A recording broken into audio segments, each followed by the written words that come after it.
அஸ்ஸலாமு அலைக்கும் வரஹ்மத்துல்லாஹி வபரகாத்துஹும். ஹஜ் தொடர்பாக அறிந்து கொள்ள வேண்டிய முக்கியமான கருத்துக்கள். இதில் பல சட்ட விளக்கங்கள் உள்ளன. அதில் முதலாவதான சட்ட விளக்கம், ஹஜ் என்றால் என்ன? அரபி மொழியில் ஹஜ் என்றால் நாடுதல் என்று பொருளாகும்.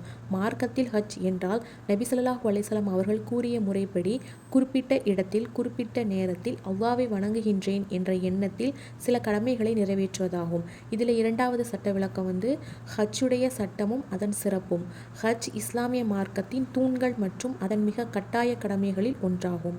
அல்லாஹ்வுக்காக அந்த இல்லத்தை ஹஜ் செய்வது அதன் பக்கப்பாதையில் சக்தி பெற்ற மக்கள் மீது கடமையாகும். எவர் நிராகரிப்பாரோ நிச்சயமாக அல்லாஹ் அகிலத்தார்களை விட்டு தேவையற்றவன். 3வது அத்தியாயத்தில் 97வது வசனம். நீங்கள் ஹஜ்ஜையும் உம்ராவையும் அல்லாஹ்வுக்காக முழுமையாக்குங்கள். இது 2வது அத்தியாயத்தில் 196வது வசனம். நபி ஸல்லல்லாஹு அலைஹி வஸல்லம் அவர்கள் கூறினார்கள், இஸ்லாம் 5 மீது அமைக்கப்பட்டுள்ளது. அதில் 1, நிச்சயமாக வணக்கத்திற்கு தகுதியானவன் அல்லாஹ்வை தவிர வேறு யாரும் இல்லை. மேலும் நிச்சயமாக முஹம்மது நபி ஸல்லல்லாஹு அலைஹி வஸல்லம் அவர்கள் அல்லாஹ்வுடைய தூதர் ஆவார் என்று சாட்சி கூறுவது. 2, தொழுகை நிலைநிறுத்துவது. 3, ஸகாத் கொடுப்பது. 4, ஹஜ் செய்வது. 5, ரமதான் மாதத்தில் நோன்பு நோற்பது.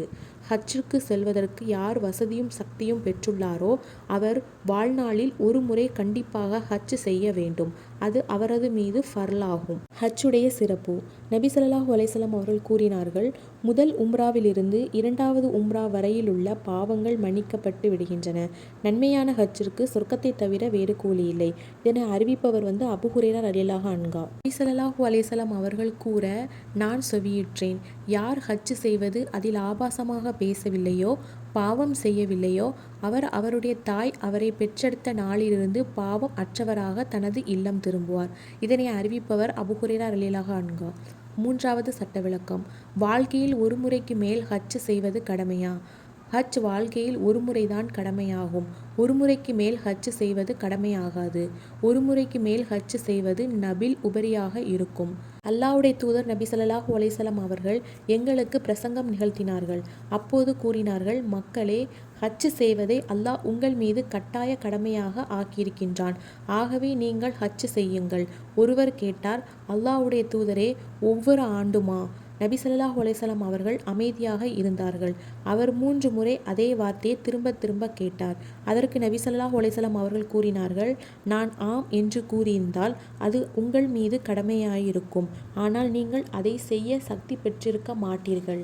ஆகவே நான் உங்களை விட்டதுடன் என்னையும் நீங்கள் விட்டுவிடுங்கள். உங்களுக்கு முன்னுள்ளவர்கள் அழிந்ததெல்லாம் அவர்கள் தங்களது நபிமார்களிடத்தில் அதிகமாக கேள்வி கேட்டதாலும் கருத்து வேற்றுமை கொண்டதாலும் தான். ஆகவே நான் உங்களுக்கு ஒரு கட்டளையை கொடுத்தால் நீங்கள் முடிந்த அளவு அதை நிறைவேற்றுங்கள். நான் உங்களை ஒரு காரியத்தை விட்டு தடுத்து விட்டால் அதை நீங்கள் விட்டுவிடுங்கள் என்று நபி ஸல்லல்லாஹு அலைஹி வஸல்லம் அவர்கள் கூறினார்கள்.